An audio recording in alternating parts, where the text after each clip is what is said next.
بسم اللہ الرحمن الرحیم الحمد للہ رب العالمین الصلاة والسلام علی اشرف الانبیاء والمرسلین شفیع المذنبین الذی بعثہ رحمة للعالمین سیدنا و مولانا و مولا الثقلین محبوب رب المشرقین والمغربین جد الحسن والحسین ابی القاسم محمد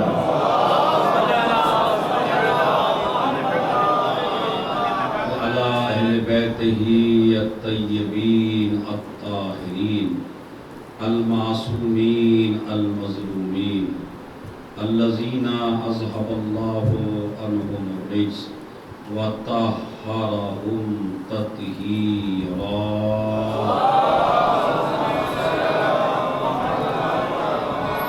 وَلَعْنَةُ اللَّهِ عَلَىٰ أَعْدَائِهِمْ أَجْمَعِينَ مِنْ يَوْمِنَا هَٰذَا إِلَىٰ قِيَامِ يَوْمِ الدِّينِ أَمَّا بَعْدُ فقد قال الله تبارك وتعالى في كتابه الكريم وهو أصدق القائلين وقوله الحق سب مل کے بسم اللہ الرحمن الرحیم یا ایھا الذین آمنوا اتقوا اللہ وکونوا مع الصادقین صلوات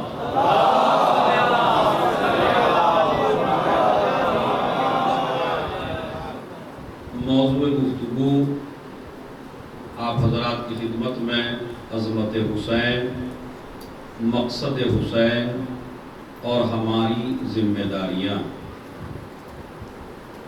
اصل میں موضوع میں جو سب سے آخر میں ہے وہ ہماری ذمہ داریاں ہیں، اور جو پڑھنے میں نے شروع کی ہے وہ پہلے اپنی ذمہ داریاں پڑھی ہیں۔ 2 دن ہو گئے مجھے ہماری ذمہ داریاں بتاتے ہوئے، اور آج بھی مجھے ہماری ہی ذمہ داریاں بتانا ہے۔ اے صاحبان ایمان، تقوی الہی اختیار کرو اور سچوں کے ساتھ ہو جاؤ۔ ترجمہ میرے ساتھ کریے، اے صاحبان ایمان، آپ تقوی الہی اختیار کریں اور سچوں کے ساتھ ہو جائیں۔ یہ ڈیوٹیاں قرآن کس کی بتا رہا ہے؟ ایک آدمی سے توجہ چاہتا ہوں، چونکہ وقت کم ہوتا ہے، مطالب بہت زیادہ ہیں، کئی اشروں میں مطالب پورے ہوتے ہیں یہ، کہ میں جلدی آپ حضرات کی خدمت میں اس ایک اشرے میں بہت زیادہ مطالب پہنچانے کی کوشش کرنا چاہتا ہوں کہ یہ جو ڈیوٹی ہے قرآن مجید نے اور اللہ نے لگائی ہے، تو یہ کس کی ڈیوٹی لگائی ہے؟ بے ایمان کی یا ایمان والے کی؟ ایمان، ماشاءاللہ۔ اے صاحبان ایمان، اس کا مطلب ہے اللہ بھی بے ایمانوں سے گفتگو نہیں کرنا چاہتا۔ اللہ بھی جو گفتگو کرنا چاہتا ہے وہ مومنوں سے کرنا چاہتا ہے، بے ایمانوں سے اللہ گفتگو نہیں کرنا چاہتا۔ اب میں ایک جملہ کہوں تاکہ آپ اس جملے کی قدر کریں اور اس جملے پہ توجہ دیں۔ کتنا گرا ہوا ہے وہ انسان جسے اس کا معبود بھی بات کے لائق نہ سمجھے۔ کتنا گرا ہوا ہے وہ انسان کہ اس کا معبود اسے بات کے لائق نہ سمجھے۔ قرآن کیا، اچھا دیکھیے، ہمارے مومن کہنے میں اور اللہ کے مومن کہنے میں زمین آسمان کا فرق ہے۔ ہم جسے مومن کہتے ہیں وہ یا رشتہ داری کی بنیاد پہ کہتے ہیں، یا دوستی کی بنیاد پہ کہتے ہیں، یا تعلقات کی بنیاد پہ کہتے ہیں، اور تعلقات کی بنیاد یہاں تک ہو جاتی ہے کہ جو واقعی مومن ہے اسے مومن نہیں کہتے، اور جو دنیا بھر کا مکار ہے مگر وہ آپ کی ٹیم میں ہے، آپ کی پارٹی میں ہے، آپ کے ساتھ میں ہے، تو اسے آپ کہتے ہیں بڑا مومن آدمی ہے، بڑا مومن آدمی ہے۔ تو دیکھیے، ہم اگر کسی کو مومن کہیں تو رشتہ داری کی بنیاد پہ کہہ سکتے ہیں، کسی کو مومن ہم تعلقات کی بنیاد پہ کہہ سکتے ہیں۔ جیسے ہم کہیں مومنین سے گزارش ہے مجلس میں جلدی سے جلدی تشریف لائیں، تو ہم سب خوش ہو جاتے ہیں جیسے ہم سارے مومن ہیں۔ مومنین سے گزارش ہے فلاں پروگرام میں پہنچ جائے۔ تو بھئی مسئلہ یہ ہے کہ جسے ہم مومن کہیں ہو سکتا ہے وہ منافق ہو مگر مومن کہہ رہے ہو، مگر جسے اس کا خدا مومن کہہ کے پکارے، اس کا مطلب ہے اب اس کے ایمان میں ذرا برابر کوئی کمی نہیں ہے۔ چلیے، تو پہلے آپ کو در حسین پہ آنے سے پہلے آپ کو کیا بننا پڑے گا؟ ہاں بھائی، میں نے پہلے کہا بھاری مجلس ہے وہ، ہاں پہلے کیا بننا پڑے گا در حسین پہ آنے سے پہلے؟ مومن نہیں خالی، یا ایھا الذین آمنو، اے صاحبان ایمان، یعنی پہلے اپنے کو ایمان کی ڈگری میں لے کے آؤ، اور اس کے بعد پہلا مطالبہ قرآن کا کیا ہے؟ پہلا مطالبہ ایمان، دوسرا مطالبہ تقوی الہی اختیار کرو، تیسرا مطالبہ کیا ہے؟ کونوا مع الصادقین، سچوں کے ساتھ ہو جاؤ، یعنی حسین کے ساتھ ہونے سے پہلے مومن بھی بنو، متقی بھی بنو۔ ارے میں توجہ چاہتا ہوں، یعنی مومن بھی بنیے، متقی بھی بنیے، تب جا کے آپ کو آرڈر دیا جا رہا ہے اب ہو جائیے حسین کے ساتھ۔ اچھا مولانا صاحب، یہ تقویٰ کیا ہے؟ تقویٰ کو سن کے جوان لڑکا ڈر جاتا ہے، جب کہتے ہیں نا مولانا صاحب خطبے میں جمعے کے تقویٰ اختیار کرو، تقویٰ اختیار کرو، تو بیچارے جو جوان لڑکے ہیں وہ نماز جمعہ میں آ کے دہل جاتے ہیں، بھیا یہ کیا چیز ہے جو آج تک سمجھ میں نہیں آئی؟ جس کا تذکرہ زیادہ ہو جاتا ہے نا تو وہ سمجھ میں بھی نہیں آتی کبھی کبھی۔ جیسے واقعہ کربلا اتنا زیادہ ہوا، اتنا زیادہ ہوا، اتنا زیادہ ہوا کہ آج تک ہمیں سب کچھ پتا چل گیا مگر واقعہ کربلا ہی نہیں پتا چلا۔ میں صحیح کہہ رہا ہوں آپ کو، یہ درد دل ہے۔ اگر آپ کہیں تو میں ابھی امتحان لیتا ہوں 3-4 جوان لڑکوں کا، اگر کربلا کے حوالے سے 2-3 سوال بھی میرے حل کر دے تو میں بھی مجلس پڑھنا چھوڑ دوں گا، اور بالکل سمپل سوال۔ لیکن میں آپ سے سوال اس لیے نہیں کرنا چاہتا ہوں، سوال اس سے کیے جاتے ہیں جس کو پہلے بتایا گیا ہو۔ غلطی تو ممبر کی ہے، ممبر نے آپ کو بتایا نہیں ہے، ہم نے آپ کو الجھا کے رکھ دیا بڑی اصطلاحوں میں۔ ایک تو جو عالم ممبر پہ بن کے آیا تو اس کی زیادہ فکر اس بات پہ رہی لوگ یہ کہیں بڑی مجلس پڑھی میاں سر سے گزر گئی، ایک صلوات پڑھے گا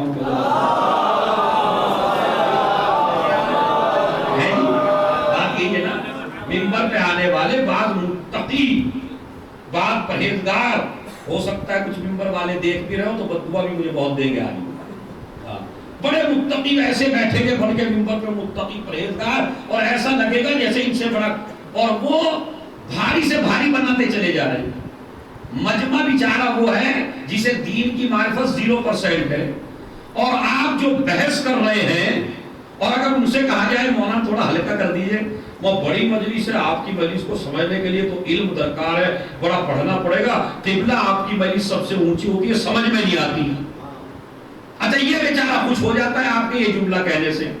پہلے تو آپ یہ دیکھیں کون کہہ رہا ہے میری سمجھ میں نہیں آتی ہے؟ عالم کہہ رہا ہے کوئی، یا وہ کہہ رہا ہے جسے دین کی معلومات نہیں ہے؟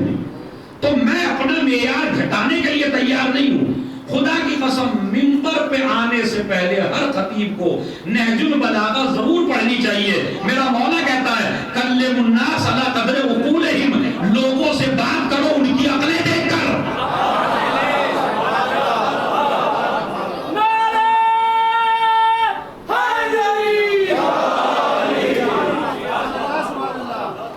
لوگوں سے بات کرو ان کا مائنڈ دیکھ کر، لوگوں سے بات کرو ان کی عقلیں دیکھ کر، لوگوں سے بات کرو ان کی سمجھ دیکھ کر، جتنی سمجھ ہو ویسی بات کرو۔ مولا علی کی خدمت میں ایک شخص آیا، اب یہ بتائیے پوری کائنات میں، پورے ورلڈ میں، آدم سے لے کے قیامت تک کیا علی سے بڑا کوئی عالم پیدا ہوا ہے؟ نہیں، ایسے گردن نہیں ہلائیے گا، بالکل تائید کریے گا میری۔ کس کس کا عقیدہ ہے یہ؟ تو نعرے کی شکل میں مجھے جواب دیں کس کس کا عقیدہ ہے یہ؟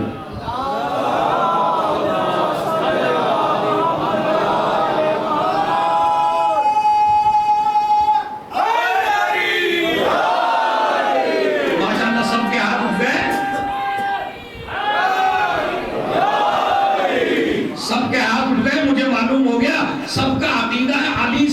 کوئی عالم پیدا نہیں ہوا. اما بھائی ہمارا عقیدہ نہیں، خود خلیفہ اول کا اور خلیفہ دوم کا عقیدہ یہ تھا، اور خود یزید کے باپ کا عقیدہ یہ تھا. جب خلیفہ اول خلیفہ دوم سے ایک مسئلہ پوچھا اور اس کے بعد کہا، انہوں نے کہا علی سے جا کے پوچھو، تو اس نے چاپلوسی میں کہا سرکار میں آپ سے پوچھنا چاہتا ہوں، آپ بتائیے. کہا جب ہمیں ضرورت ہوتی ہے ہم بھی اسی سے پوچھتے ہیں. ایک صلوات بھیج دے محمد اور آل محمد.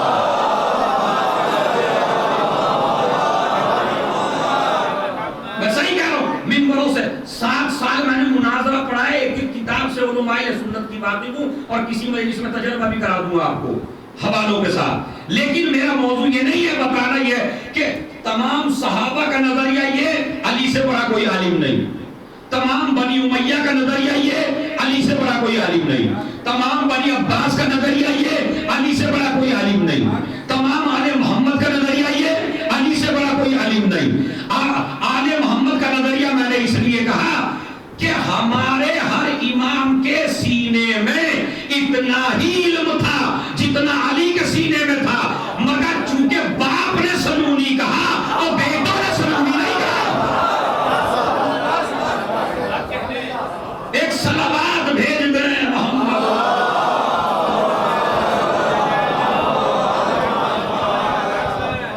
خدا کی قسم بڑی معراج کی بات ہے یہ.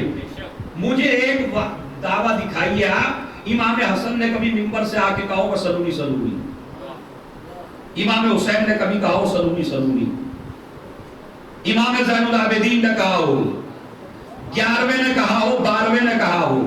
تو کیا علم کی کمی ہے؟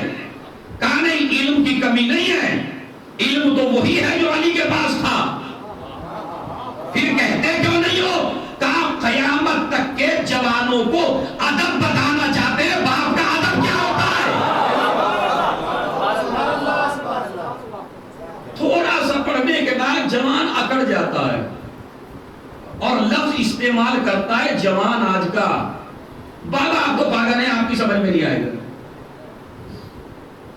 واقعاً یہ پاگل ہے، تیرے جیسے آدمی کو پیدا کر دیا تو پاگل ہی تو ہے بھائی. تجھے جو پیدا کیا سب سے بڑا پاگل پن تو یہ کیا کہ تجھے پیدا کر دیا، اور تو آج باپ کی نظروں میں بابا یہ آپ کی سمجھ میں نہیں آئے گا. حالانکہ کندھوں پہ بٹھا کے اسکول اس نے پہنچایا، فیس اس نے بھری، پڑھایا اس نے، محنت اس نے کروائی. آج کہتا تمہاری سمجھ میں نہیں آئے گا. بس اللہ بچا کے رکھے ایسے جوانوں سے. مگر یاد رکھنا، جو آج باپ کے لیے تو ورڈ استعمال کر رہا ہے، اگر اللہ نے کل تیرے بیٹے سے تیرے لیے وہی لفظ استعمال نہ کروایا تو پھر اسے بھی معبود نہ کہنا، اسے بھی خدا نہ کہنا. کوئی ورڈ استعمال کرتا ماں باپ کے لیے بڑے ادب کے ساتھ، بڑے احترام کے ساتھ. یہ بھی میرا ٹاپک نہیں ہے، اس پہ بھی بولوں گا انشاءاللہ. میں جوانوں کو ہدایت دوں گا کیسے بولنا ماں باپ کے ساتھ، کیسے گفتگو کرنا. موضوع گفتگو میرا صرف یہ چل رہا ہے کہ علی سے بڑا کوئی عالم نہیں ہے. اعلم امتی بعد علی بن ابی طالب. کتنے بڑے عالم تھے کائنات میں، اس سے بڑا عالم نہیں. اور سوال کرنے والا بالکل تھرڈ کلاس. آپ یہ بتائیے اگر ہم جیسا کوئی عالم ہوتا تو اسے اس طرح میں الجھا دیتا، بیچارہ جوان چکرا کے چلا جاتا. وہ کھیتی کرنے والا آدمی اور آیا ہائی لیول، جس سے بڑا کوئی عالم نہیں، پوچھنے والا وہ جس سے بڑا کوئی جاہل نہیں. مگر ایک مرتبہ کہتا مولا تقویٰ میری سمجھ میں نہیں آتا، یہ تقویٰ ہے کیا؟ پتہ نہیں، یہ لوگ بتاتے رہتے ہیں تقویٰ میری سمجھ میں نہیں آتا. سمجھنے کس سے آیا ہے؟ میں ان خطبہ کو آج منبر سے دعوت فکر دینا چاہتا ہوں، یہ عادتیں چھوڑیے. کیا علی سے بڑے عالم بن گیا ہے کوئی؟ بھائی میں اپنے معیار سے نیچے نہیں اتر سکتا، میں تو ایسے ہی پڑھوں گا. تو تیرا معیار ہے ہی کیا بھائی؟ منبر اپنی علمیت جتانے کی جگہ نہیں ہے، منبر جاہلوں کو سمجھانے کی جگہ ہے. اسی لیے مجھے خطیب اکبر اللہ کروٹ کروٹ جنت نصیب کرے، مرزا اکبر، وہ یہ کہتے تھے میاں ہم تو ایسا پڑھتے ہیں رکشہ والے بھی سمجھے. واقعاً مجلس کا معیار یہی ہونا چاہیے. اسی لیے میں اپنی علمیت جتانے نہیں آیا ہوں. ایک بھی آدمی سے سمجھ کے چلا گیا تو عاقبت بغیر ہے۔ تقویٰ کسے کہتے ہیں؟ مولا نے کہا میاں تم کھیت پہ تو جاتے ہی ہو، کہا مولا وہ تو روز جاتا ہوں، کہا کبھی کبھی کھیت میں ایسے راستے سے بھی گزرے ہوں گے جہاں کانٹے ہوں جھاڑیاں ہوں، کہا مولا ایسے راستے بھی گزرا ہوں، کہا کبھی کبھی ایسے راستے سے بھی گزرے ہوں گے کہ راستہ تنگ ہے، ادھر بھی جھاڑیاں ہیں اور ادھر بھی جھاڑیاں ہیں، کہا مولا ایسے راستے سے بھی گزرا ہوں، کہا اگر یہ بتا ہوا تیز چل رہی ہو، تیرے بدن پہ ڈھیلا ڈھالا لباس ہو، ادھر بھی جھاڑیاں ہو ادھر بھی جھاڑیاں ہو، تو بتا اگر تو اس راستے پہ چلے گا تو کیسے؟ کہا مولا میں اپنے کپڑوں کو سمیٹ لوں گا، تیزی سے نہیں چلوں گا، آہستہ آہستہ چلوں گا۔ میرے مولا نے کہا بس یہ جو تو نے اپنے کانٹوں سے اپنے دامن کو بچا لیا اسی کا نام تقویٰ ہے۔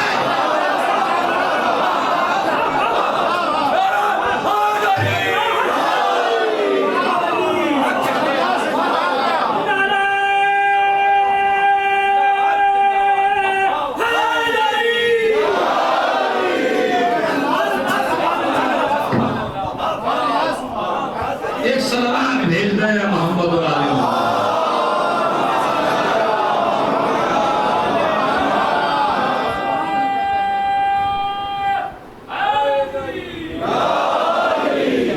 اب آپ سب جوانوں سمجھیں، میں بزرگوں سے معافی چاہتا ہوں، بزرگوں کی تعلیم میں کوئی اضافہ نہیں، میں ساری مجلس پڑھا ہوں جوانوں کے لیے۔ کیا وہ جو تو نے اپنے دامن کو بچایا کانٹوں سے، اس بچانے کا نام ہے تقویٰ۔ مولا بالکل سمجھ گیا، کہا کیا سمجھا؟ کہا ایک طرف حرام کی جھاڑیاں ہیں، ایک طرف جذبات کی جھاڑیاں ہیں، اب اگر اس سے میں اپنے دامن کو بچا لوں تو پھر متقی بن جاؤں۔ یعنی تقویٰ میں آسان زبان میں سمجھاتا ہوں، حرام سے بچنے کا نام ہے، واجب کو انجام دینے کا نام ہے۔ تو آج کے بعد اگر مجلسوں میں خطبہ سنے کسی وائس سے تو اب تقوی کی لفظ آ جائے تو گھبرائیے گا نہیں۔ تقویٰ وقایا سے بنا، وقایا کے معنی عربی زبان میں بچانا، یعنی کیا مطلب؟ اپنے کو ان چیزوں سے بچانا جو اللہ نے حرام قرار دی ہے۔ اس بچانے کا نام تقویٰ ہے، اسی کو کمال کہتے ہیں۔ مثلاً آپ مجلس اعضاء میں آ رہے ہیں، مجلس اعضاء میں آتے آتے کوئی نامحرم سر کھولے کھڑی ہے، نفس کہتا ہے نظر ڈالو، ایک نفس کہتا ہے نظر ڈالو، شریعت کہتی ہے سر جھکا لو، اور جو جوان سر جھکا لے وہی متقی ہے۔ دیکھیے کمال اس کا ہے جس کو حرام کا موقع ملے اور نہ کرے۔ اب میں کیا کروں بھائی، اس سے آسان میں نہیں کر سکتا۔ مثلا ایک نابینا آدمی، اندھا، جسے نظر ہی نہیں آتا کچھ، وہ یوں کہ قبلہ 55 سال کا ہو گیا ہوں، آج تک کسی نامحرم کو نہیں دیکھا میں نے، 55 سال کا ہو گیا ہوں، کسی نامحرم کو میں نے نہیں دیکھا۔ کمال ہے اس کا۔ کیوں؟ ایک وہ آدمی جس کے ہاتھ پیر کٹے ہوئے ہیں، قبلہ 40 سال کا ہو گیا، آج تک کسی کے گھر چوری نہیں کی۔ تو اگر ایسا آدمی آپ کے سامنے فخر سے کہے میں نے نہیں کی تو آپ کیا کہیں گے اسے؟ اور وہ یہاں تم کرتے کہاں سے؟ ایک اندھا، ایک لنگڑا، ہاتھ پیر کٹے، تو چوری کرتا بھی تو بھائی کیسے کرتا؟ تو اس کا مطلب ہے جس میں گناہ کی طاقت نہ ہو، اگر وہ گناہ سے بچے تو کمال نہیں ہے۔ ارے میں کیا کروں، میری مجلس کا محاصل ہے۔ کمال، اچھا کوئی بوڑھا کہنے لگے، بھائی جو بوڑھا ہے وہ برا نہ مانے، بوڑھے کہنے لگے اب ہم کوئی غلطی نہیں کرتے، تو پھر تمہارا کمال تھوڑا ہی ہے، اب کمال تھوڑے، تو اس کا مطلب ہے کمال کس کا ہے؟ جہاں گناہ کی طاقت ہو اور پھر اپنے کو بچا لے۔ اسی لیے اللہ نے 3 مخلوق پیدا کی، ایک مخلوق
بہت بڑا سوال پوچھنے لگا ہوں جس پہ ہو سکتا ہے کل واٹس ایپ پہ کچھ لوگوں کی طرف سے گالیاں بھی مجھے ملنے دیجیے، کوئی مسئلہ نہیں ہے، میرے کا لگیں گے آ کے لوگ. مجھے آپ بتائیے معصوم میں ہمارے گناہ کی طاقت ہے یا نہیں ہے؟ میں نے تو پہلے ہی کہا تھا بھائی، چونکہ مسئلہ بھاری ہے بہت. ہمارے مولا علی میں معصومین میں یہ نہیں کہہ رہا ہوں گناہ کرنا، گناہ کیا معاذ اللہ وہ معصوم ہے بھائی، لیکن گناہ کرنے کی طاقت ان میں ہے یا نہیں ہے؟ اگر نہیں ہے تو پھر گناہ سے بچنے کا ان میں کمال کیا ہے؟ نہیں توجہ دیا آپ نے بھائی. اگر ان میں گناہ کرنے کی طاقت ہی نہیں ہے، مطلب جس طرح آپ مجبور ہے، کوئی بوڑھا مجبور ہے، کوئی نابینا مجبور ہے، تو پھر جس طرح وہ نابینا تعریف کر رہا ہے اپنی، تو اسی طرح اہل بیت تعریف کریں گے پھر اپنی. ہم بھی دعویٰ کر سکتے ہیں تمہارا کیا کمال ہے اس میں، اللہ نے تمہیں معصوم بنایا، تم معصوم بن گئے. تو اگر اللہ ہمیں معصوم بناتا تو ہم بھی معصوم بن جاتے. یہ وہ مسائل ہیں جو آپ کو جب امامہ ملتا ہے اور 15-20 سال آپ اجتہاد کی کلاس میں بیٹھتے ہیں، تب یہ جا کے بحثیں آتی ہیں جو میں آپ کو پڑھا رہا ہوں. یہ جو بحث ہے، لیکن بالکل چونکہ چھوٹا سا ٹیچر ہوں تو آسان طریقے سے آپ کو پہنچانا چاہتا ہوں. معصوم میں گناہ کرنے کی طاقت ہے یا نہیں ہے؟ اگر نہیں ہے تو پھر ایسے ہی ہے جیسے نابینا نہیں کرتا، جیسے اندھا نہیں کرتا، جیسے مجبور نہیں کرتا. اب میں اب کہتا ہوں معصوم میں ہم سے زیادہ طاقت ہے گناہ کی. ارے توجہ جا، گناہ کرنے کی طاقت ہم سے کہیں زیادہ ہے، لیکن گناہ نہیں کرتے. طاقت ہے، ورنہ عصمت جبری ہو جائے گی، اور ہم جبری عصمت کے قائل نہیں ہیں. ہم یہ کہتے ہیں طاقت ہے گناہ کرنے کی لیکن نہیں کرتے. ایک شخص آ گیا امام کی خدمت میں، کہا تم میں گناہوں کی طاقت ہے؟ کہا تم سے زیادہ ہے. کہا پہ کرتے کیوں نہیں ہو؟ کہا بتا یہ جو گندا پانی بہ رہا ہے تو اسے پینے پہ قدرت رکھتا ہے یا نہیں؟ کہنے کا مولا پینے کی قدرت تو رکھتا ہوں. کہا پیتا کیوں نہیں ہے؟ کہا طاقت تو میرے اندر ہے مگر پیتا اس لیے نہیں ہوں، اس لیے کہ جانتا ہوں کہ یہ گندا ہے. کہا تو اہل بیت میں گناہوں کی طاقت ہے مگر کرتے اس لیے نہیں ہے کہ چونکہ گناہوں میں غلاظت ہے. ایک صلوات بھیجنا محمد علیہ. اب بابا ایک جملہ یاد آ گیا، بڑا عجیب و غریب جملہ یاد آیا. چلیے یہ تو 14 معصومین ہے، اس میں تو لوگ کہہ دیتے ہیں انہیں اللہ نے معصوم بنایا تو یہ معصوم بن گئے. اسی لیے اہل بیت کے گھر کے اندر کچھ لوگ وہ بھی تھے کہ جو معصوم تو نہیں تھے، لیکن معصوم کا مطلب یہ نہ سمجھیے یعنی 14 معصومین میں، بالکل آسان کر دیتا ہوں، معصوم تھے، بے گناہ تھے، غلطی سے محفوظ تھے، خطا گناہ نہیں کیا، لیکن 14 معصومین میں شامل نہیں ہے. اسی لیے اللہ نے علی کے گھر میں ایک عباس کو پیدا کیا، ایک زینب کو پیدا کیا. جسے زہرا کی عصمت سمجھنی ہو تو زینب کو دیکھ لے، جسے علی کی عصمت سمجھنی ہو وہ عباس کو دیکھ لے.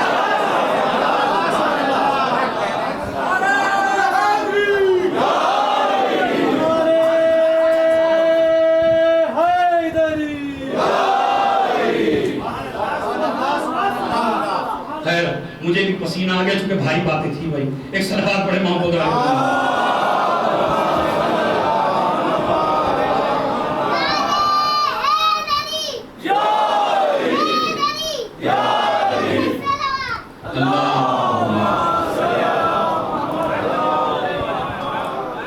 میرا میسیج غلط نہ سمجھیے گا، یہ نہ سمجھیے گا میں معصوم کو غلط کہہ رہا ہوں، نہیں. معصوموں میں گناہوں کی طاقت ہے لیکن کرتے، جیسے ہزاروں کام ہے تم طاقت رکھتے ہو لیکن نہیں کرتے ہو. اور پھر بھی لوگ کہتے ہیں علماء اہل سنت سنت کے بعد علماء کہتے ہیں ارے ان کا کوئی کمال تھوڑا ہی ہے، اللہ نے معصوم بنایا تو بن گئے، ہمیں بناتے ہم بھی بن جاتے۔ میں نے کہا ٹھیک ہے چلو ان کے بارے میں تو کہتا عباس کی غلطی دکھا دے کوئی، زینب کے کیریکٹر پہ کوئی غلطی دکھا دے۔ اسی لیے چادر تطہیر کے وقت زینب موجود تھی مگر چادر میں نہیں دیا تاکہ زینب کی عصمت سے ہماری عصمت پہچانی جائے۔ ایک صلوات بھیج دے محمد اور آل محمد۔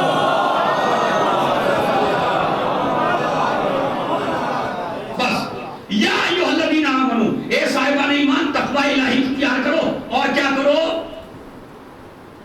بھول گئے اتنی جلدی میں؟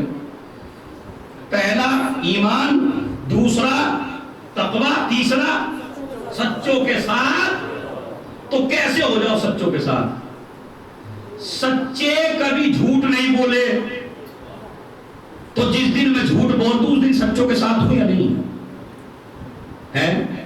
سچوں نے کبھی غیبت نہیں کی، میں کسی کی غیبت کر دوں تو سچوں کے ساتھ نہیں رہا۔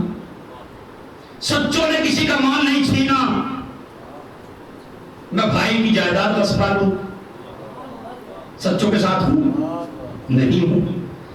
سچوں نے کبھی کسی پر ظلم نہیں کیا، میں ظالموں کا ساتھ دوں، سچوں کے ساتھ ہوں نہیں۔ تو اس کا مطلب یہ ہے، اسی لیے تو سب چیز رکھی اللہ نے، پہلے مومن بنو، بعد میں متقی بنو، پھر ہو جاؤ سچوں کے ساتھ۔ دیکھیں اہل بیت کے ساتھ ہونا بڑا مشکل ہے۔ میں آپ سے پوچھنا چاہتا ہوں، کیا ضروری نہیں ہے جو امام حسین کے زمانے میں ہو وہ امام حسین کے ساتھ ہو، اور یہ بھی ضروری نہیں ہے جو اس زمانے میں ہو وہ حسین کے ساتھ نہ ہو؟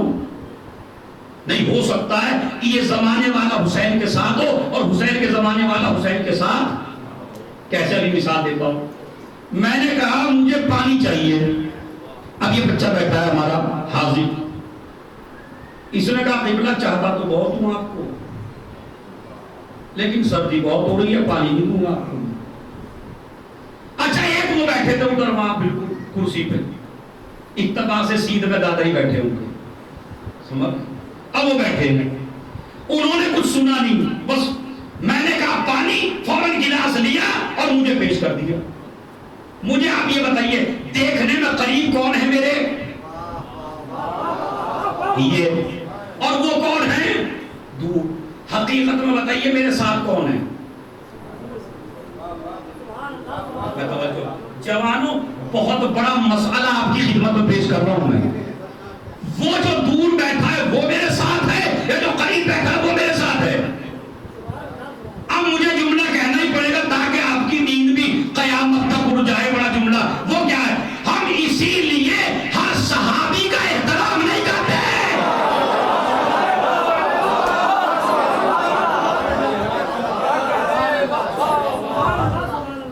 صحابی یعنی ساتھ میں بیٹھنے والا، ہر صحابی کا احترام نہیں کرتے ہم اس صحابی کو مانتے ہیں جو واقعاً ساتھ ہو۔ بات سمجھ رہے؟ جو واقعاً ساتھ ہو۔ نبی کہتے رہے جنگ میں آ جاؤ، صحابہ نہیں آئے، حسین نے کہا چلے جاؤ، کوئی گیا نہیں۔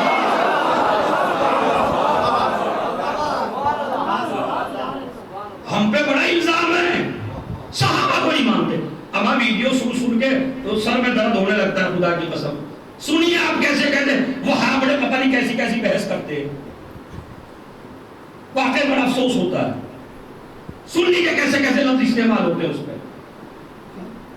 صحابہ کرام کو نہیں مسا، پہلی تو بات یہ کون کہتا ہے ہم صحابہ کو نہیں مانتے؟ خدا کی قسم ایسی دلیل دوں گا، آج انٹرنیٹ پہ لکھیے گا آپ جا کے جب کوئی ایسی تقریر سنے۔ کیوں بتائیے صحابی کسے کہتے ہیں؟ کہا جو رسول کو دیکھے، رسول کے زمانے میں ہو وہ صحابی ہے۔ ہم کہتے ہیں جتنا صحابہ کو ہم مانتے ہیں اتنا کوئی بھی نہیں مانتا۔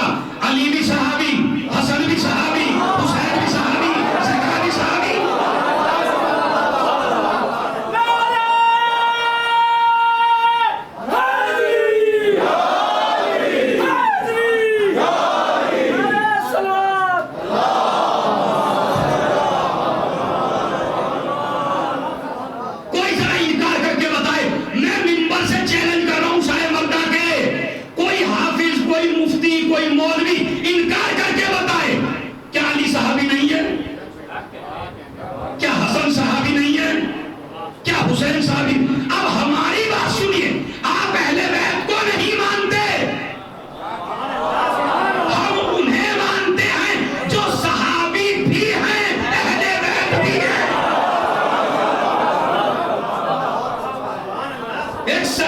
سلامات بھیج دیں محمد۔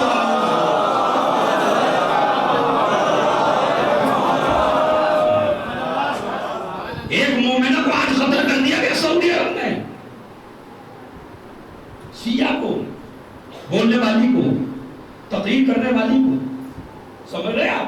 اس میں کوئی نہیں بولے گا، اس میں ذہن میں دین ہی نہیں آتا۔ صحابہ کو نہیں مانتے، صحابہ کو، سلمان کو مانتے ہیں، ابو ذر کو مانتے ہیں، عمار کو مانتے ہیں، مقداد کو مانتے ہیں، مگر ہم آپ کو تقیہ میں نہیں رکھنا چاہتے، ہم اسی صحابی کو مانتے ہیں جو درے اہل بیت پہ جھکے۔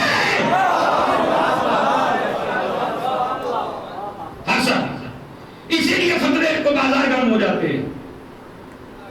مجلس بدعت آ گئے ہیں فتوے مارکیٹ میں، مجلس بدعت۔ میں اپنے جوانوں کو سمجھانا چاہتا ہوں، کبھی کبھی آپ پہ ٹیلی فون ہوتا ہے فون کرنے کے لیے، مولوی صاحب سے پوچھنے کے لیے، کبھی ایسا ہوتا ہے فون نہیں ملتا، آپ کو پھنس جاتا ہے کوئی، آپ اپنے مذہب کو بچائیں تو کیسے بچائیں؟ خدا کی قسم جناب زینب کبریٰ نے مجلس اعضاء کی بنیاد اس لیے رکھی تھی تاکہ ہر جوان کو دین کی نالج ہو۔ اب میں وہ نالج آپ کو دے رہا ہوں کہ اگر آپ سے کوئی مجلس بدعت ہے، ٹھیک ہے جی بدعت ہے، کوئی مسئلہ نہیں ہے، آپ ہمیں بدعت کی تعریف بتائیے، بدعت کسے کہتے ہیں؟ تو بدعت کی دو تعریفیں ہیں، سمجھ میں آ رہی ہے میری بات؟ اگر سمجھ میں آ رہی ہے تو بابا سے بلند صلوات پڑھیں۔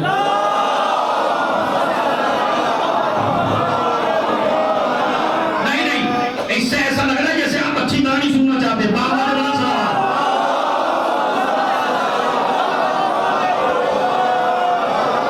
بڑا مسئلہ ہے، خدا آج سمجھا کے نہ بھیجوں تو میں بھی عزادار نہیں، ایک ایک لفظ آپ کو ذہن میں اتار دینا۔ بدعت بھائی ٹھیک ہے، بدعت ہے، آپ نہیں کرتے ہم کرتے ہیں، بدعت ہے، آپ ہمیں بدعت کی تعریف بتائیے۔ ادھر سے تعریف آئی جو نبی کے زمانے میں نہ ہو، سنیے، جو نبی کے زمانے میں نہ ہو اسے بدعت کہتے ہیں۔ ہم نے کہا بھائی جو نبی کے زمانے میں نہ ہو وہ بدعت ہے، اور جو بدعت ہے وہ فتنہ ہے، یہی تو ہے۔ تمہارے کا سب سے بڑے فتنے تو آپ ہیں، چونکہ آپ نبی کے زمانے میں نہیں تھے۔ یہ جو آپ کا گھر ہے یہ بدعت ہے، ایسا گھر نبی کے زمانے میں نہیں تھا۔ یہ جو دلہن کے لیے بیڈ روم سجایا ہے یہ نبی کے زمانے میں نہیں تھا ایسا بیڈ روم، تو یہ بدعت ہے۔ اسی لیے سعودی عرب کے مفتی نے ڈاکٹر قلب صادق صاحب اپنی ایک اسپیچ میں بیان کرتے ہیں کہ ایک سعودی کے مفتی سے کسی جوان نے پوچھا حضور یہ بیڈ روم بدعت ہے، یہ بیڈ بچھانا بدعت ہے یا نہیں؟ انہوں نے کہا بدعت ہے، چونکہ نبی کے زمانے میں نہیں تھا۔ تو ڈاکٹر قلب صادق صاحب کا ایک جملہ انہوں نے بڑا عجیب و غریب کہا جو مفتی میاں بیوی کو ایک ساتھ نہ دیکھ سکے وہ قوم کو ایک ساتھ کیا دیکھ سکے گا؟ ہے ہی بڑا جملہ۔ تو ہے نبی کے زمانے میں بیڈ روم نہیں تھا، بیڈ روم بدعت، اس طرح کی شادیاں نہیں تھی، شادیاں بدعت، آپ نہیں تھے، آپ بدعت، آپ کا کاروبار جیسا نبی کے زمانے میں نہیں تھا ایسی تجارت، وہ بدعت۔ تو کہنے لگے نہیں جناب یہ تعریف تو ایسی ہے ہلکی پھلکی، صحیح نہیں ہے۔ تو دوسری تعریف بتائیے۔ کہا دوسری تعریف بدعت کی ہے وہ چیز جو دین میں نہ ہو، ارے توجہ چاہتا ہوں، جو چیز دین میں نہ ہو اس کو دین میں داخل کرنا، یہ ہے بدعت۔ باطن یہ تعریف صحیح ہے، جو اب چاہے نبی کے زمانے میں ہو چاہے نبی کے بعد ہو، یعنی جو حلال ہے وہ حلال رہے، جو حرام ہے وہ حرام رہے، دین میں کوئی نئی چیز داخل کرنا جو دین میں نہ ہو اسے کہتے ہیں بدعت۔ تو آپ کی مجلس بدعت؟ میں نے کہا بالکل نہیں، اب آپ سن لیجئے کیسے۔ علماء اہل سنت کے سب سے بڑے عالم ہیں محدث دہلوی، اور میری دہلی میں ہو رہی ہے محدث دہلوی، انہوں نے اپنی کتاب میں لکھا علماء اہل سنت کے بہت بڑے مشہور ہیں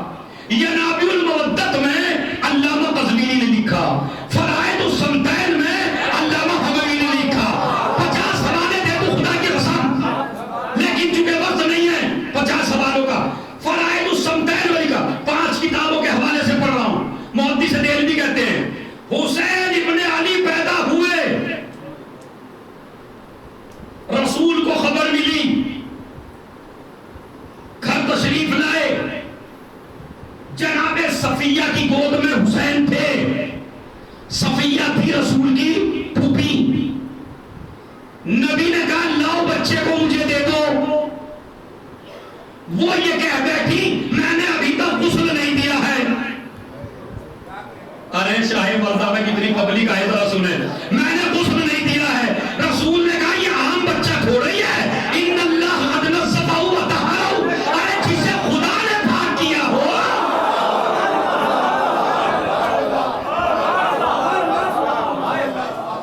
ایک صلوات بھیج دیں.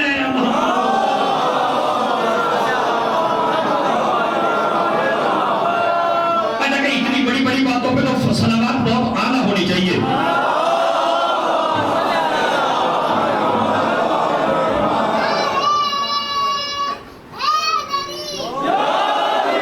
خدا کی قسم اسی محرم میں کرونا وائرس ختم ہو سکتا ہے اگر آپ خالی مجلس اعظم میں صلوات بآواز بلند پڑھنے لگے تو.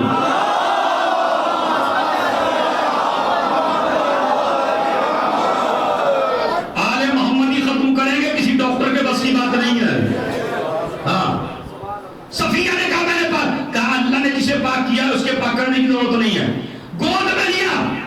سنیے بڑا عجیب و غریب مسئلہ پھنس گیا ہے.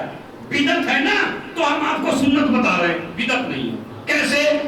نبی کریم نے بچے کو لیا, بچے کو دیکھ کے رونے لگے. جناب زہرا نے پوچھا کیا میرے بچے کی آپ کو خوشی نہیں ہوئی؟ کہا بیٹی خوشی ہوئی تھی اس لیے مسکرایا تھا. رو کیوں رہے ہیں؟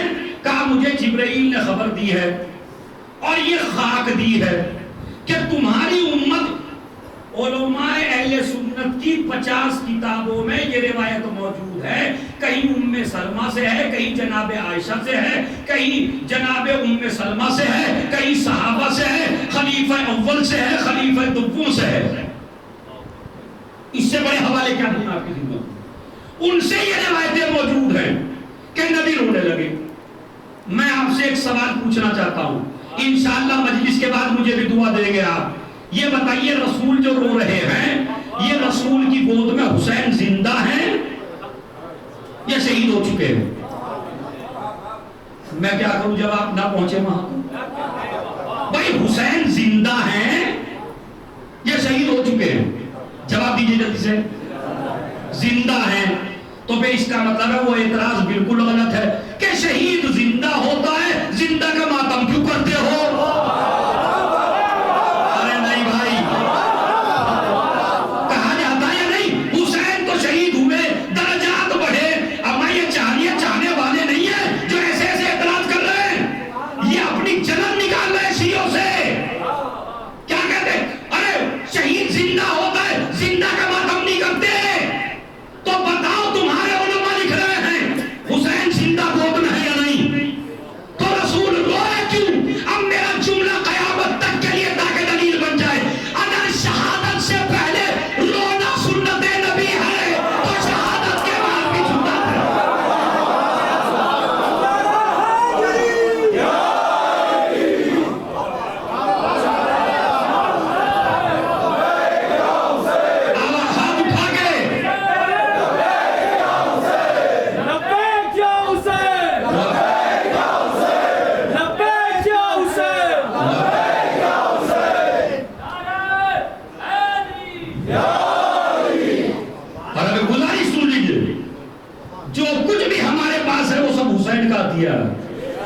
یہ انجمن حیدریہ شاہ مردہ کی بہترین کمیٹی اور بہترین انداز میں خدمت کر رہی ہے.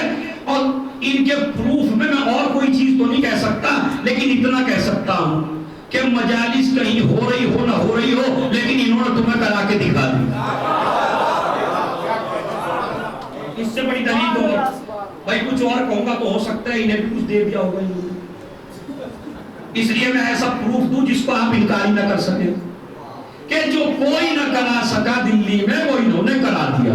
لہذا یہ خدمت کرتے ہیں سینیٹائزر کا پتہ نہیں کیا کیا لگائے. دیکھیں جو قوانین ہے حکومت کے سب کی پابندی کرا رہے ہیں آپ سے, الگ الگ بٹھا رکھا ہے, اتنی خدمت کر رہے ہیں. تو لہذا ضرورت ہے انہیں کام کرنے کے لیے, چونکہ پیسہ بہت زیادہ ضروری ہوتا ہے. تو سامنے ان کا صندوق رکھا ہے یا ان کے آدمی بیٹھے ہیں, جو بھی آل محمد کی عزاداری میں یا درگاہ شاہ مردہ میں یا ان کے کام میں اگر کچھ دینا چاہے تو وہاں جا کے دے سکتا ہے. اور خدمت آپ دیکھ رہے ہیں. خیر مسئلہ یہاں تک پہنچ گیا. بتائیے زندہ ہے یا مردہ ہے؟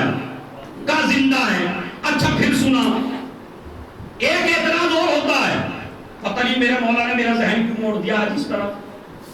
پہلا عزادار جاگ گیا پتہ نہیں 15 سال پہلے وہ آپ نے جگہ دیا.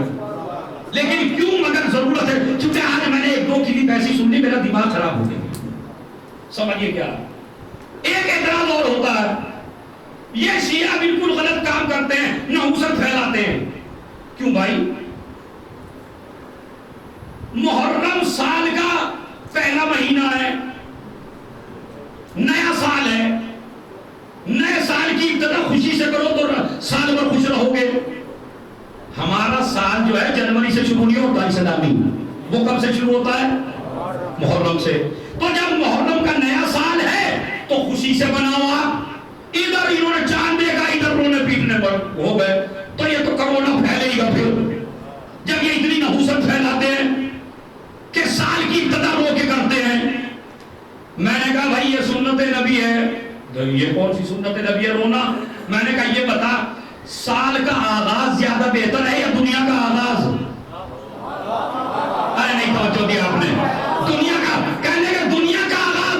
تو میں نے کہا تیرے خدا کو پھر کیا پڑی تھی جناب آدم و حوا کو جب زمین پہ اتار رہا تھا تو ایک ساتھ اتارتا, یہ الگ کیوں اتارا؟ ایک پہاڑ پہ حوا کو اتارا, ایک پہاڑ پہ آدم کو اتارا. حوا آدم کے لیے رو رہی ہے, آدم حوا کے لیے رو رہے ہیں. اللہ نے بتا دیا ارے ہم دنیا کا آغاز گریے سے کریں گے.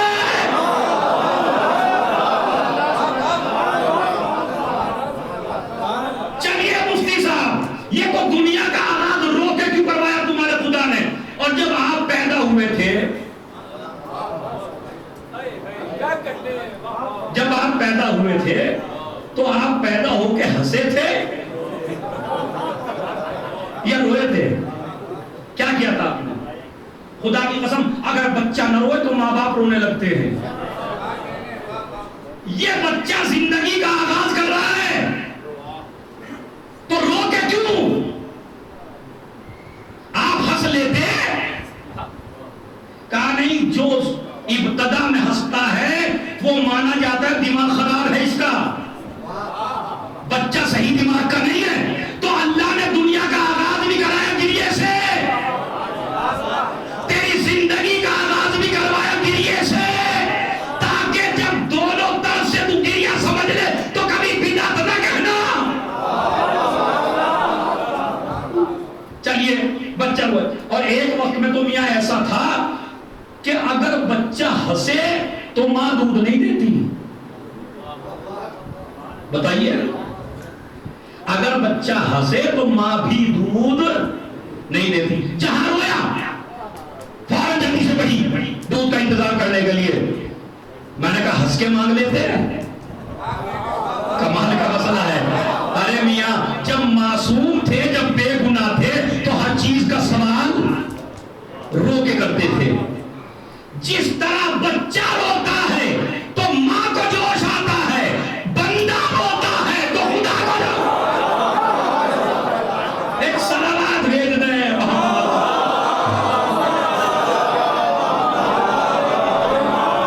شخصی روتا ہوا آیا ہے جہاں میں, توحید نے رونے کو ہی معیار بنایا. تم اپنی خباثت سے بنے دشمن شبیر, ورنہ خالق نے سبھی کو عزادار بنایا. بالکل ایک ایک لفظ سنیے, ایک ایک, چونکہ دنیا میں مسجد دیکھی جا رہی ہے تو میں بھی ایک ایک چیز حوالے سے پڑھ رہا ہوں. بتائیے تو دنیا کا آغاز گریے سے, زندگی کا آغاز گریے سے. ابھی میں آپ سے پوچھتا ہوں, آپ شاہ بردہ سے نکلے, 2-3 جوان ہنستے جا رہے تھے, آپ رکیں گے وہاں؟ بتائیے رکیں گے؟ نہیں. آپ شاہ بردہ سے نکلے, ایک لوگ آتا بیٹھا ہوا, تو آپ کے قدم گریے نہ روکے یا ہنسنے نہ روکے؟ اب سمجھ میں آ گیا بدعت کیوں ہے گریہ. چونکہ گریہ چلتے چلتے آدمیوں کے قدم روک دیتا ہے. روئے. رسول اسلام محدث دہلوی لکھتے ہیں رسول اسلام کی گود میں حسین. زہرا نے پوچھا, قصہ بتایا, خلیفہ اول, خلیفہ دوم, جناب عائشہ, جناب ام سلمہ, یہ سب بھی تھی. انہوں نے کہا یا رسول اللہ آپ کو کس چیز نے رلایا؟ کہا اس بچے کو قتل کر دیا جائے گا. میں آپ سے پوچھتا ہوں, اب تک تو آپ ہم سے پوچھ رہے تھے, اب میں آپ سے پوچھتا ہوں, جب رسول رو رہے ہوں گے تو کیا ازواج ہنس رہی ہوں گی؟ میں اس سے زیادہ میں نہیں پڑھ سکتا ہوں. ہے نہیں دلیل؟ اگر ہنسے تو ازواج نہیں. جب نبی رو رہے ہیں اصحاب کے درمیان میں تو اصحاب کیا کر رہے تھے؟ رو رہے تھے. بھئی یہی تو کہیں گے, یہ کہیں گے ہنس رہے تھے.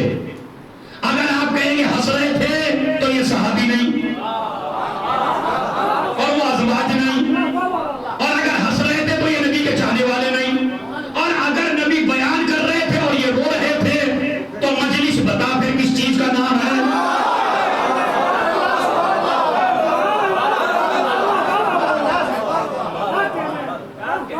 اب ایسا جملہ کہتا ہوں جس پہ ہر آدمی کہا پھر جہاں بھی بیٹھا. سنیے کیا ہے, نبی بیان کر رہے ہیں, اصحاب سن رہے ہیں, نبی بیان کر رہے ہیں, ازواج سن رہی ہیں. نبی مسجد میں پہنچے روتے ہوئے, صحابہ نے پوچھا, نبی نے منبر سے بیان کیا, صحابہ رونے لگے. تو رونا صحابہ کی سنت, رونا ازواج کی سنت, رونا اہل بیت کی سنت, رونا نبی کی سنت. ابھی نہیں. تو یہ جو اصحاب ہیں یہ کون ہیں؟ یہ ہے سامعین. اور نبی کون ہے؟ نبی ذاکر. چلیے, نبی کو یہ بات کس نے بتائی؟ مودی سے دہلوی کہتے ہیں نبی کو یہ بات کس نے بتائی؟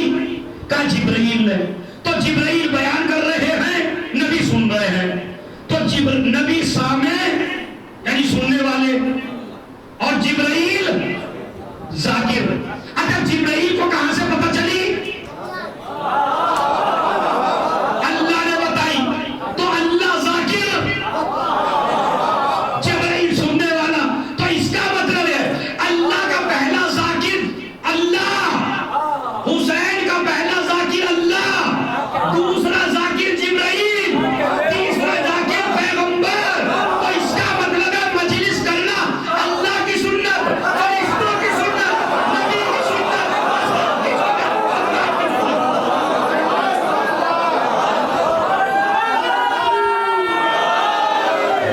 اللہ کی سنت. ایسا نصیب پھوٹ گیا. ایک سلامات پڑھے محمد علیہ محمد. میں معافی چاہتا ہوں اپنے بھائی سے, لیکن ہندوستان پاکستان کی ثقافت میں یہ ہے کہ ہندوستان کی مجلس میں ذاکر ایک ہی ہوتا ہے بس. وہ پاکستان کا رواج یہاں نہ لے کے آئے. ایک سلامات پڑھے محمد علیہ محمد.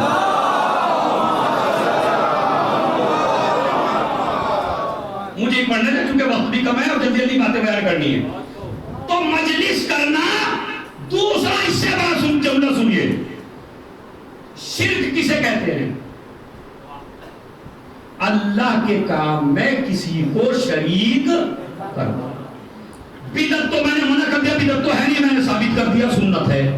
چلیے شرک بھی نہیں ہے. شرک کیوں نہیں ہے وہ سن لیجئے. اللہ کے کام میں کسی کو شریک کرنا شرک ہے. میں یہ کہتا ہوں مجلس کرنا شرک نہیں ہے, مجلس کا نہ کرنا شرک ہے. بھائی بہت بڑا مسئلہ ہے خدا کے ساتھ. محفل کرنا شرک نہیں ہے, محفل کا نہ کرنا شرک ہے. ہماری مجلس اور ہماری محفل توحید کی حفاظت کے لیے ہیں. میں نے بہت بڑا جملہ کہا, اگر آپ اس کو سمجھیں. مجلس کرنا شرک نہیں ہے, مجلس نہ کرنا. آپ کہتے ہیں کیسے؟ میں نے کہا شرک کی تعریف بتاؤ. کہا شرک کی تعریف ہے اللہ کے کام میں کسی کو شریک کرنا. میں نے کہا بالکل اسی پہ رہنا. پھر تو سن ایک جملہ, اور وہ جملہ یہ ہے کہ یہ بتا کس دن ہم نے بہت زیادہ حلوے پوریاں خوشیاں منائی کہ آج اللہ میاں پیدا ہوئے ہیں. کیا کسی مسلمان نے؟ نہیں کیا. اچھا ایسا بھی کبھی نہیں ہوا آج پورے ورلڈ میں سب سے بڑی مجلس ہوگی, اللہ میاں کا تابوت اٹھے گا, یہ بھی نہیں ہوا. کیوں؟ کہا اس لیے کہ جناب جو اللہ ہوتا ہے نا اس کا تابوت اٹھتا ہے. ارے نہیں بھائی,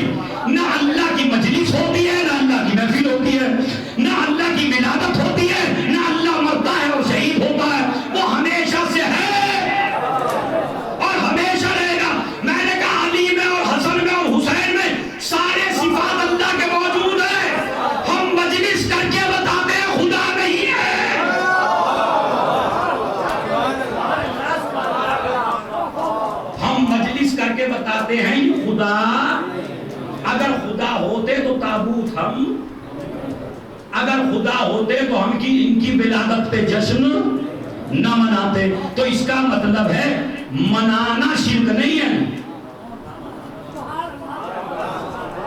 نہ منانا شرک ہے. اور اگر یقین کہتے ہیں ایسے خدا کیسے مان لیتے، میں نے کہا نصیریوں نے مانا یا نہیں مانا؟ بھائی نصیریوں نے مانا.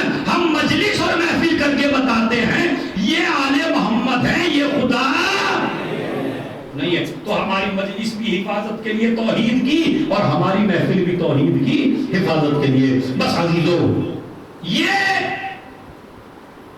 ماہ رضا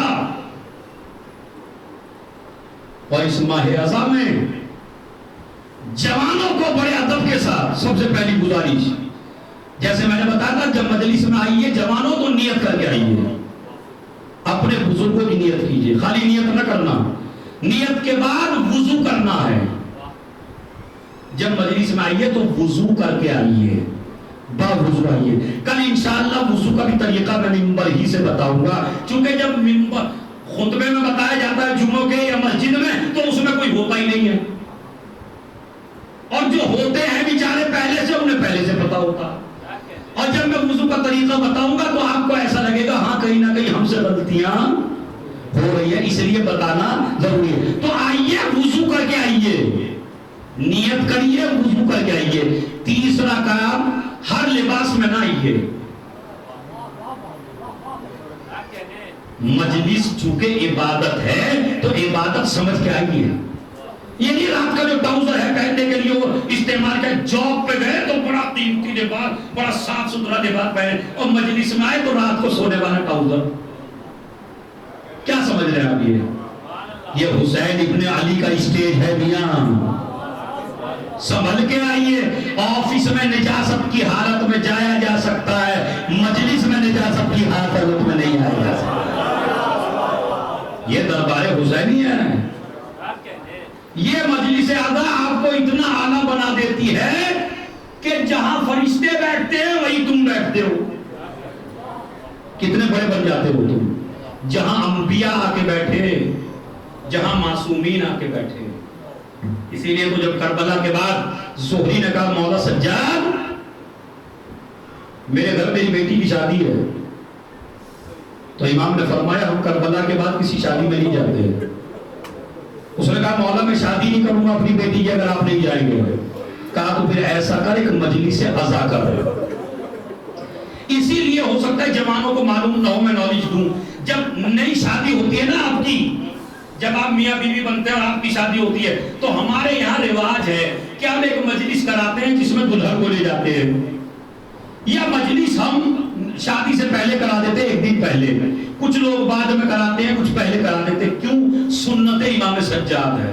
انہوں نے کہا میں جب تک نہیں جاؤں گا جب تک تو میرے بابا کی مجلس نہ کرے. انہوں نے کہا ٹھیک ہے میں مجلس کروں گا. مجلس ہونے لگی، صدارت کے لیے امام سجاد کو بٹھایا گیا. اب جو ذاکر مصائب پڑھنے لگا تو زہری نے دیکھا میرا امام وہاں نہیں بیٹھا ہے جہاں سب بیٹھے تھے، بلکہ دیکھا جہاں رونے والوں نے اپنے جوتے اتار رکھے ہیں، بالکل آخر میں سید سجاد بیٹھے. تو ایک مرتبہ زہری طرف کے کہتا مولا آپ وہاں کیوں چلے گئے؟ کہا اس لیے کہ تم نہیں جانتا اس مجلس میں کون کون آیا ہے. ارے اس مجلس میں میری دادی فاطمہ، میرے نانا رسول خدا، میرے بابا علی مرتضیٰ.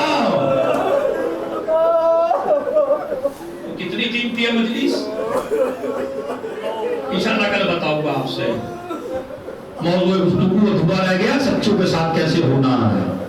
سنیے آج محرم کی 3 تاریخ ہے. اتنے بڑے مجمع کی آواز بھی اتنی بڑی ہونی چاہیے رونے کی کہ ایسا لگے جیسے حسین کا جنازہ یہی رکھا ہو. خدا کی قسم بس اتنا جملہ میں نے کہہ دیا آپ کے آنسو نکل آئے. 3 محرم ہے، 3 محرم. حسین ابن علی کربلا میں داخل ہوئے. چلتے چلتے حسین کا گھوڑا رک گیا. دوسرا گھوڑا منگایا. مقتل ابی مخنف میں ہے کہ 7 گھوڑے حسین نے بدلے، اور جب 7واں گھوڑا بھی نہ چلا تو ایک مرتبہ کچھ لوگوں سے پوچھا بتاؤ اس زمین کو کیا کہتے ہیں؟ کسی نے کہا اسے نینوا کہتے ہیں، کسی نے کہا اسے غازریہ کہتے ہیں، کسی نے کہا اسے شط فرات کہتے ہیں۔ ایک مرتبہ ایک بوڑھا لایا گیا بنی اسد کا، بالکل ضعیف، ہاتھوں پہ اٹھا کے اس ضعیف کو لائے۔ حسین نے اس سے پوچھا اس کا کوئی اور نام بھی ہے؟ تو اس نے کہا ہاں مولا اسے کرب و بلا بھی کہتے ہیں، اسے کربلا بھی کہتے ہیں۔ ارے یہی تو سننا ہے پیاریا، اسے کربلا بھی کہتے ہیں۔ کربلا کا نام سنا، حسین گھوڑے سے اترے اور اترنے کے بعد کہا یہی میرے عباس کے بازو کٹے گئے، یہی میرے اکبر کے برچھی لگے گی، یہی میری بیویوں کو اسیر کیا جائے گا، یہی میرے بچوں کو قتل کیا جائے گا۔ ایک مرتبہ بنی اسد کا بوڑھا آدمی کہنے لگا آقا ایک گزارش ہے آپ سے۔ کہا کیا؟ اگر آپ رکنا ہی چاہتے ہیں تو کربلا سے تھوڑی دور چلے جائیے، وہاں جا کر رک جائیے گا، اس لیے کہ ہم نے سنا ہے یہ زمین نبی زادوں کو راس نہیں آتی، جب بھی کوئی آیا یہاں آ کے پریشان ہوا۔ میرے مولا نے کہا بھائی میں سب کچھ جانتا ہوں جو میرے ساتھ ہوگا۔ اس کے بعد کہا اس زمین کو بنی اسد کے لوگوں سے کہا مجھے بیچ دو۔ زمین خریدی گئی۔ آپ نے مرزا دبیر کی روایت کل سنی مرثیے میں جو پڑھی ہے انہوں نے، مرزا دبیر کی روایت مرزا دبیر نے مرثیے میں نقل کی۔ کہتے ہیں کہ زمین خرید لی 60,000 درہم میں، اور اس کے بعد کہا یہ زمین میں تمہیں واپس کر رہا ہوں۔ زینب کی خواہش ہے کہ زمین اکبر کے نام ہو، اسی لیے بھائی کے پاس کہا بھیا قبالہ میرے اکبر کے نام کا ہو، دولہا بناؤں گی میں دلہن بیاہ لاؤں گی، اکبر میں گود میں تیرے بچے کھلاؤں گی، یا اکبر کے نام کی یہی بستی بساؤں گی۔ حسین طرف گئے زینب، ارے یہ زمین کسی کے نام نہیں ہے۔ لو عزیزو، بنی اسد کو بلایا، زمین بنی اسد کے حوالے کی، اور یہ کہا اے بنی اسد تمہیں زمین ایک شرط پہ دے رہا ہوں۔ کہا کیا؟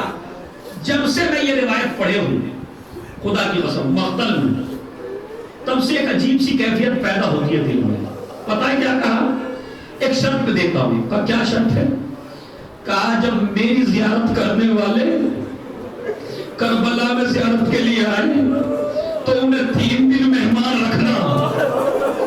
ارے کتنا خیال ہے تمہارا حسین کو۔ کیا کہا؟ جب مہمان آئے تو 3 دن انہیں مہمان رکھنا، انہیں 3 دن کھانا کھلانا، تاکہ انہیں یاد آئے ہمارا آقا اسی زمین پر 3 دن کا بھوکا پیاسا۔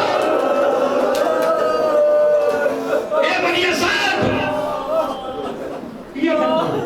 اور اس کے بعد سنیے قیامت کا جملہ پڑھ رہا ہوں آپ کی خدمت میں، خدا کی قسم قیامت کا جملہ ہے، اور اس کے بعد ایک شہید کے تھوڑے سے آنا، اور اس کے بعد رحمت تمام۔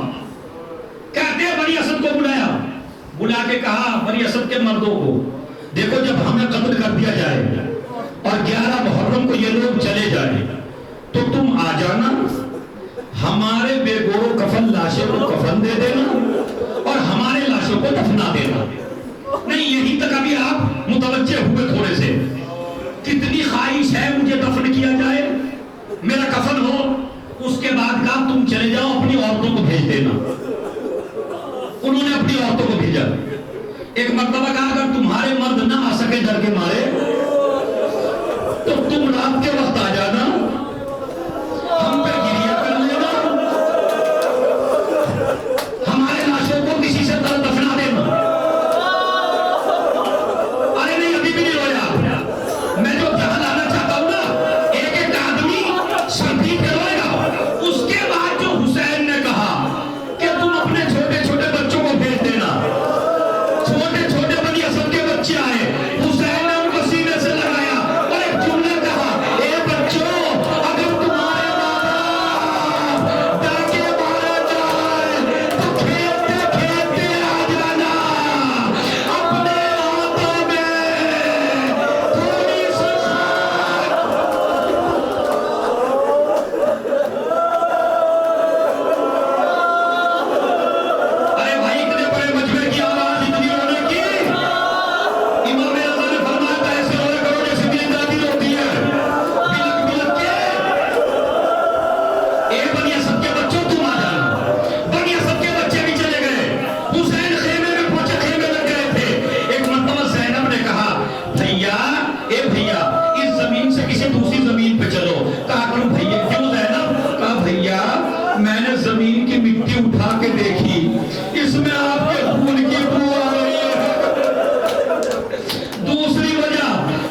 جو عباس کے ہوتے ہوئے زینب کے خیمے کو دیکھ لیں؟ کس کی مجال ہے جو عباس کے ہوتے ہوئے خیمے ہٹا دیں؟ خیموں کے سامنے تلوار لے کے گئے، تلوار سے خط کھینچ دیا اور خط کھینچ کے کہا جس کی ماں نے اسے دودھ پلایا ہو وہ خط کو پا کر کے دکھائے، میرے آقا کے خیمے کس کی ہمت ہے جو یہاں سے ہٹا دے؟ عباس نے خط کھینچا، حسین چپکے چپکے زینب کے خیمے میں پہنچے۔